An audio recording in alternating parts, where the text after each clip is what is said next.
Good morning everyone, कहते हैं आप सभी। उम्मीद करता हूँ एकदम बढ़िया होगे, चकाचक मस्त। और सुनाओ क्या हालचाल है। तारीख है 7 अगस्त और आज के इंपॉर्टेंट करंट अफेयर्स लेकर आया हूं मैं। आप लोग कमेंट नहीं करते हो यार। कमेंट करो, खूब सारे कमेंट करो। जो कुछ भी आपको पता है आपस में बातचीत करो। यहां पर बातचीत करोगे तो वीडियो को रिकमेंडेशन मिलेगी और वीडियो और लोगों तक पहुंचेगा और मुझे और ज्यादा मजा आएगा आपको पढ़ाने में। फिलहाल ये छोटू से करंट अफेयर्स आपको रोज सुबह मिल रहे हैं 5 बजे, जहां पर बहुत शॉर्ट में बहुत ही to the point current affairs को डिस्कस करते हैं। लेकिन अगर आप बहुत डिटेल में करंट अफेयर्स पढ़ना चाहते हैं, उसके साथ साथ स्ट्रेटेजी के भी कवर करना चाहते हैं, तो रोज 8 बजे मैं करंट अफेयर्स पढ़ाता हूं Monday to Saturday DCA app पर, जहां पर ये करंट अफेयर्स आपको पेड बैच के रूप में उपलब्ध होते हैं। पीडीएफ भी मिलती है, मंथली करंट अफेयर्स भी होता है, सब कुछ होता है, जहां पर आप एकदम संतुष्ट होकर जा सकते हैं। फिलहाल चलते हैं आज के हमारे हेडलाइंस क्या है। आज के हमारे हेडलाइन में 6 अगस्त को मनाया जा रहा है हिरोशिमा दिवस। मनाया गया है 1945, जैसा कि आप सभी को पता है, वर्ल्ड वॉर 2 के दौरान नागासाकी और हिरोशिमा पर यूएसए ने बम गिराए थे, परमाणु बम गिराए थे। इन परमाणु बम में अगर हिरोशिमा की बात की जाए तो 6 अगस्त को जो परमाणु बम हिरोशिमा पर गिराया गया था उसका नाम था लिटिल बॉय। उसका नाम क्या था? Little boy. और 9 अगस्त को जो बम गिराया गया था उसका नाम था फैटमैन। दोनों में टेक्नोलॉजिकल डिफरेंस था। लिटिल बॉय जो था वो यूरेनियम बम था, जबकि फ्लैटमैन जो था वो एक प्लूटोनियम बम था। उन्होंने पहले ही कह दिया था कि भाई ऐसा करो, जापान से बोला कि तुम ऐसा करो, जल्दी से आत्मसमर्पण कर दो, लेकिन जापान माना नहीं, जिसकी वजह से 6 अगस्त को वहां पर बम गिराया गया। फिर 9 अगस्त को भी वहां पर बम गिराया गया। और जब ये बम गिराया गया तो बम गिराने का आदेश देने वाले यूएसए के प्रेसिडेंट थे 33rd president Harry S Trueman. Harry S Trueman जो है फ्रैंकलिन डी रूजवेल्ट की मौत के बाद, मृत्यु के बाद यहां पर राष्ट्रपति बनते हैं और वो ये आदेश दे देते हैं कि जाओ जापान को उड़ा डालो। फिलहाल ये बहुत ही भीभत्सक घटना थी। 1,40,000 से अधिक लोग जो हैं वो इसमें मारे गए थे और इस तरीके से यहां पर ये घटना घटी थी। तो उसकी याद में हर साल हम लोग ये मनाते हैं। 6 अगस्त को हिरोशिमा डे और 9 अगस्त को हम लोग मनाते हैं नागासाकी के। फॉर्च्यून ग्लोबल 500 की सूची में रिलायंस इंडस्ट्रीज लिमिटेड सब देश में सबसे मूल्यवान कंपनी बनकर उभरी है। 86 नंबर पर है इस बार पूरे विश्व में। पिछले साल इसकी रैंकिंग 88 थी। दूसरे नंबर पर LIC है, तीसरे नंबर पर आपका IOCL है, इंडियन ऑयल कॉर्पोरेशन लिमिटेड है, फिर उसके बाद आपका SBI यानी स्टेट बैंक ऑफ इंडिया है, फिर उसके बाद आपका ONGC है, और फिर उसके बाद आपका BPCL है, फिर उसके बाद आपका HDFC है, यानी 1 2 3 4 5 6 7 HDFC है, और एक और कंपनी है राजेश एक्सपोर्ट। कुल मिलाकर 9 कंपनियां जो हैं वो फॉर्च्यून 500 की सूची में इस बार आई हैं। HDFC की एंट्री नहीं है। LIC के चेयरमैन है सिद्धार्थ मोहंती, IOCL के चेयरमैन है श्रीकांत माधव वैद, SBI के चेयरमैन है दिनेश कुमार खारा। ये भी चेंज हो जाएंगे, इनकी जगह चेल्ला श्रीनिवासलू शेट्टी आ जाएंगे। ONGC के हेड हैं अरुण कुमार सिंह, BPCL के चेयरमैन हैं G कृष्ण कुमार, HDFC के अतानु चक्रवर्ती। तो फॉर्च्यून 500 हर साल जारी की जाती है। रिलायंस इंडस्ट्रीज सबसे मूल्यवान कंपनी है। जबकि याद रखिएगा, कंफ्यूज मत होइएगा, ब्रांड गार्जियनशिप इंडेक्स के मुताबिक टाटा जो है वो भारत की सबसे मूल्यवान कंपनी है। आगे बढ़ते हैं। हमारी राष्ट्रपति जो कि द्रौपदी मुर्मू जी हैं, देश की 15वीं राष्ट्रपति हैं। राष्ट्रपति से याद आया कि जो बाइडेन जो है वो वर्तमान समय में आपके अमेरिका के राष्ट्रपति हैं। कोई बता सकता है कि वो कौन से नंबर के राष्ट्रपति हैं? कमेंट में लिखकर बताओ ना, कमेंट में बताओ ना। आप एक और कमेंट करने का मौका आपको मैं दे रहा हूं। तो 15वीं राष्ट्रपति हैं जो कि झारखंड की राज्यपाल रही हैं। इससे पहले कहां की राज्यपाल रही हैं? झारखंड की राज्यपाल रही हैं। और अभी झारखंड के राज्यपाल कौन हो गए हैं? संतोष गंगवार। CP राधाकृष्णन थे, वो बदल गए हैं। लेकिन ये रहने वाली उड़ीसा की हैं, कंफ्यूज मत होइएगा। उड़ीसा की रंग रायपुर एक गांव है, वहां की रहने वाली है। संथाल जनजाति से बिलोंग करती हैं।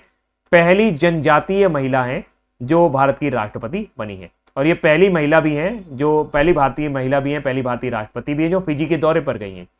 फिलहाल ये 3 देशों के दौरे पर हैं। फिजी जाएंगी, फिर वहां से न्यूजीलैंड जाएंगी, न्यूजीलैंड के बाद ये तिमोर लेस्ते जाएंगी।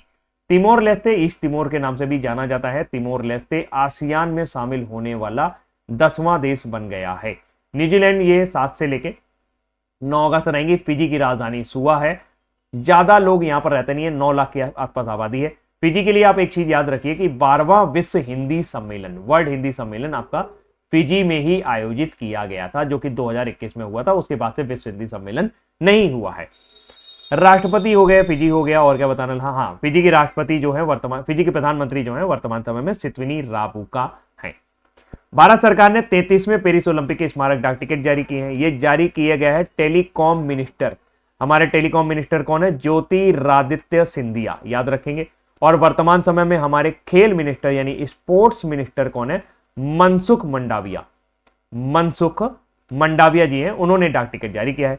इस डाक टिकट की खास बात क्या है? इसमें लिखा हुआ है 33वां ओलंपिक पेरिस, झंडा बना हुआ है हमारा, मतलब 3 ट्राई कलर जो है वो दिख रहे हैं, शुरुआत में ये दिख रहा है, मतलब शुरुआत में इंडिया दिख रहा है, 5 ओलंपिक के छल्ले बने हुए हैं। इसमें कुछ गेम्स को लेकर 4 टिकट जारी किए गए। एक टिकट जारी किया गया है जैवलिन थ्रो के लिए, एक टिकट जारी किया गया है जो टेबल टेनिस दर्शा रहा है, एक टिकट जारी किया गया है जो हॉकी को दर्शा रहा है, और एक टिकट जारी किया गया है जो नौकायन को दर्शा रहा है। क्या आप जानते हैं कि भारत ने हॉकी में हमारे कितने मेडल जीते हुए?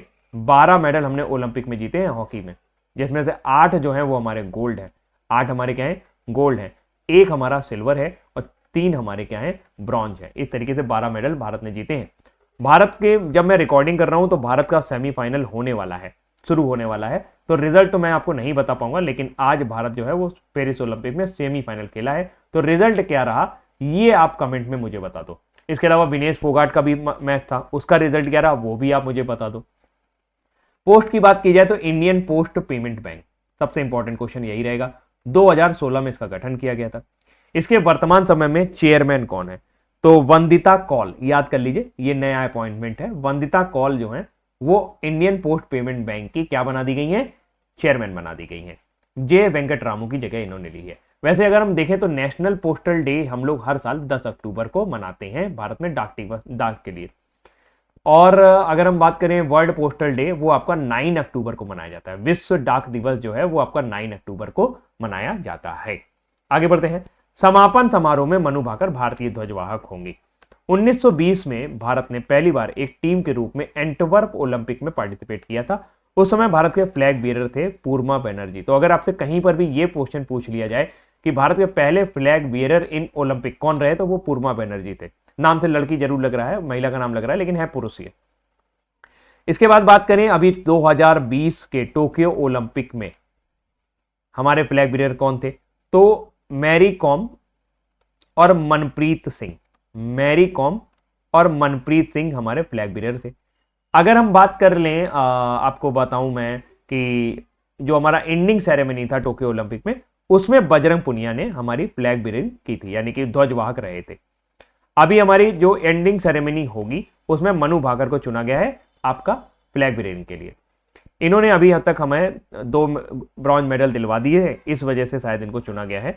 और ओपनिंग सेरेमनी में तो आपको पता ही होगा कि हमारे 2 लोग थे, पीवी सिंधु, पेरिस ओलंपिक में पीवी सिंधु और अचंता शरत कमल, अचंता शरत कमल। अच्छा, अचंता शरत कमल जो है ये टेबल टेनिस से बिलोंग करते हैं। इनको इस साल एक बहुत ही इंपॉर्टेंट अवार्ड मिला था, कोई बता सकता है क्या मिला था? कमेंट में बताओ। अमित शाह ने नए आपराधिक कानूनों को लेकर के क्रियान्वयन के लिए 4 नए ऐप लॉन्च किए हैं। तो ये जो 4 नए हमारे 3 नए कानून हैं वो 1 जुलाई से लागू हो गए हैं, 1 जुलाई 2024 से। ये 3 नए कानून कौन कौन से हैं? 3 नए कानून आपको याद होगा कि एक है बीएनएस यानी भारतीय न्याय संहिता, एक है बीएनएसएस भारतीय न्याय सुरक्षा संहिता, और एक है भारतीय साक्ष्य संहिता। तो ये 3 नए कानून हैं जो क्रमशः आईपीसी को, सीआरपीसी को और इंडियन एविडेंस एक्ट को रिप्लेस करेंगे। ये जो नए ऐप लॉन्च किए गए ये इन्हीं सुविधाओं के लिए किए गए हैं, जिसमें से एक ऐप का नाम है ई साक्ष्य ऐप, दूसरे ऐप का नाम है ई सम्मन ऐप, तीसरे ऐप का नाम है न्याय सेतु ऐप और चौथे ऐप का नाम है न्याय श्रुति ऐप। इन तीनों के काम अलग अलग हैं। जैसे कि ई साक्ष्य ऐप में कोई भी वीडियो है, कोई भी ऑडियो है, कोई भी वीडियोग्राफी है जो साक्ष्य के रूप में उपलब्ध है, वो सभी अदालतों को एक समय पर उपलब्ध कराने के लिए ऐप लाया गया है। ई सम्मन पुलिस द्वारा या न्यायालय द्वारा सम्मन भेजा जाएगा इस ऐप के माध्यम से। न्याय सेतु ऐप जो है वो विभिन्न अदालतों को या पुलिस के जो भी आपके सबूत वगैरह हैं वो आप यहां पर देख पाएंगे। तो पुलिस और अदालत के बीच में सेतु का रूप में कार्य करेगा। न्याय श्रुति ऐप जो है ये उन लोगों के लिए है जो गवाही देना चाहते हैं लेकिन आ नहीं सकते बार बार हर तारीख में, क्योंकि गवाही फिर इस चक्कर में मामला कमजोर पड़ जाता है, तो वो घर बैठ के ही ऑडियो वीडियो के माध्यम से यहां पर ये दे सकते हैं। फिलहाल ये जो ऐप लॉन्च किए गए हैं ये गृह मंत्रालय द्वारा लॉन्च किए गए हैं। वर्तमान समय में गृह मंत्री आपके जो हैं वो है अमित शाह। आगे बढ़ते हैं। नागालैंड ने आपदा प्रबंधन बीमा लागू करने वाला पहला राज्य बन गया है। आपदा प्रबंधन की बात की जाए तो अगर नागालैंड में कोई भी प्रॉब्लम आती है, कोई भी आपदा आती है, तो उससे संपत्ति को ज्यादा नुकसान ना हो, इसके लिए नेफ्यू रिव्यू ने ये आपदा प्रबंधन वहां पे लागू किया है। इसमें चेयरमैनशिप जो आपकी निभाई जा रही है, जो गठजोड़ निभाया जा रहा है, वो एसबीआई के साथ निभाया जा रहा है, स्टेट बैंक ऑफ इंडिया के साथ, वो यहाँ पर फंडिंग कर रहा है।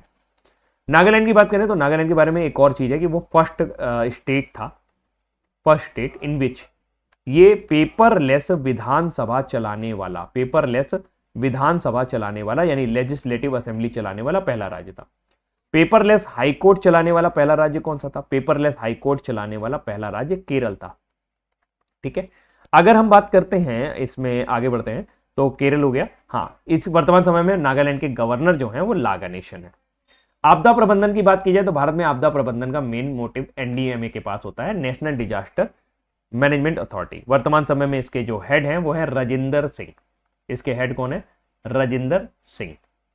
एनडीएमए द्वारा एक पुरस्कार दिया जाता है, that is known as Subhash Chandra Bose आपदा प्रबंधन पुरस्कार अवार्ड। इस बार ये आपका किसको दिया गया था? 60 पैरासूट हॉस्पिटल जो कि यूपी का है, उसको ये अवार्ड दिया गया था। 50 लाख रुपए इसमें दिए जाते हैं। उत्तर प्रदेश के 60 पैरासूट हॉस्पिटल को ये अवार्ड दिया गया था। 60 पैरासूट हॉस्पिटल ने उत्तराखंड में जो बाढ़ आई थी 2018 में, उसमें 2016 में, उसमें बहुत हमारा सहयोग किया था। फिर उसके बाद इंडोनेशिया में इन्होंने एक ऑपरेशन समुद्र मैत्री चलाया था जब वहां पे सुनामी आ गया था 2018 में। नेपाल में जब भूस्खलन वगैरह हो गया था, बारिश की वजह से काफी बाढ़ वगैरह आ गई थी, तो वहां पे ऑपरेशन मैत्री चलाया था। और अभी हाल ही में तुर्की में जो भूकंप आ गया था वहां पर ऑपरेशन दोस्त इन्होंने चलाया था। इस लिए इनको ये अवार्ड दिया गया है। 10 जनपद स्थित हैंडलूम हाट में आज 7 अगस्त है, तो आज हम लोग हैंडलूम डे भी मना रहे हैं। क्या मना रहे हैं? Handloom day, national handloom day, यानी राष्ट्रीय हथकरघा दिवस। 2015 में हमारे प्रधानमंत्री नरेंद्र मोदी ने इस दिवस की शुरुआत की थी। इसके लिए एक बकायदा प्रदर्शनी लगाई गई है और ये आपकी नई दिल्ली में जनपथ में लगाई जा रही है। सरकार ने कर्नाटक के आदि चुंचनगिरी और केरल के चुल्लुनार को मयूर अभ्यारण्य घोषित कर दिया है। अब यहां पर मयूर को मारना, मयूर को पकड़ना या उसको किसी भी तरीके के शिकार करना गलत माना जाएगा। फिलहाल आदि चुंचनगिरी जो है वर्तमान समय में हमारे जो वन मंत्री हैं, पर्यावरण मंत्री हैं, वो है भूपेंद्र यादव। उन्होंने संसद को बताया कि अभी जो दिल्ली में पार्लियामेंट में कई सारे मयूर मरे हुए पाए गए थे, उनको कोई बीमारी नहीं थी, बल्कि वो हीट स्ट्रोक की वजह से मारे गए थे। तो उसको लेकर के अब देश में जो हमारा राष्ट्रीय पक्षी है मोर, तो उसको बचाने के लिए इस तरीके के मयूर अभ्यारण्य घोषित किए गए हैं। आदि चुंचनगिरी कर्नाटक और केरल में चुल्लुनार। सभी फसलों को एमएसपी पर खरीदने वाला देश का एकमात्र राज्य बन गया है हरियाणा। अब आप सोचेंगे कि हरियाणा ऐसा क्या कर रहा है जहां सभी फसलें, क्या सरकार नहीं खरीदती? जी नहीं। वैसे तो हमारा जो CACP है, CACP क्या है? CACP एक आयोग है, commission for agriculture cost and price. इसका गठन कब किया गया था? 1965 में, कि किसानों से किस मूल्य पर हम फसल को खरीदें। मिनिमम सपोर्ट प्राइस का कंसेप्ट भी यही लेके आए। इसके अंतर्गत एक कमेटी काम करती है, cabinet committee of economic affairs. इसके अध्यक्ष कौन होते हैं? इसके अध्यक्ष प्रधानमंत्री होते हैं। इनका मतलब मेन मोटिव ये होता है कि कितना डिसाइड कर लिया जाए एमएसपी के लिए। तो एमएसपी के लिए अगर हम बात करें तो ये एक ऐसा कॉस्टिंग होता है जो कम से कम किसानों को मिलता है। और किसानों को अगर मान लीजिए उनकी कोई फसल नहीं खरीदता है, उनका उपज कोई नहीं खरीदता है, तो सरकार उसको खरीद लेती है। CACP के अंतर्गत एमएसपी के अंदर 22 फसल अधिसूचित की गई है। लेकिन हमारे देश की विडंबना है कि एमएसपी जो है मोस्टली राज्यों में केवल गेहूं और चावल में मिलती है। तो हरियाणा ने क्या किया? 22 की 22 फसलों पर इसको देने की फैसला किया है, जिसमें आपकी खरीफ की 14 फसल शामिल है और रबी की 6 फसल शामिल है। 2 जैसे कि कपास और नारियल, ये 2 ऐसी फसल हैं जो आपकी कैश क्रॉप कहलाती हैं, उसमें मिलता है। तो बड़ा प्रश्न मैंने आपको बता दिया। एमएसपी में खरीफ की कितनी फसलें शामिल होती हैं? 14। रबी की कितनी फसलें शामिल होती हैं? 6। खरीफ की फसल जो है ये गर्मी में बोई जाती है, तो आप कह सकते हैं मार्च अप्रैल में बोई जाती है, अक्टूबर नवंबर में काटी जाती है, जैसे इस समय धान की फसल चल रही है।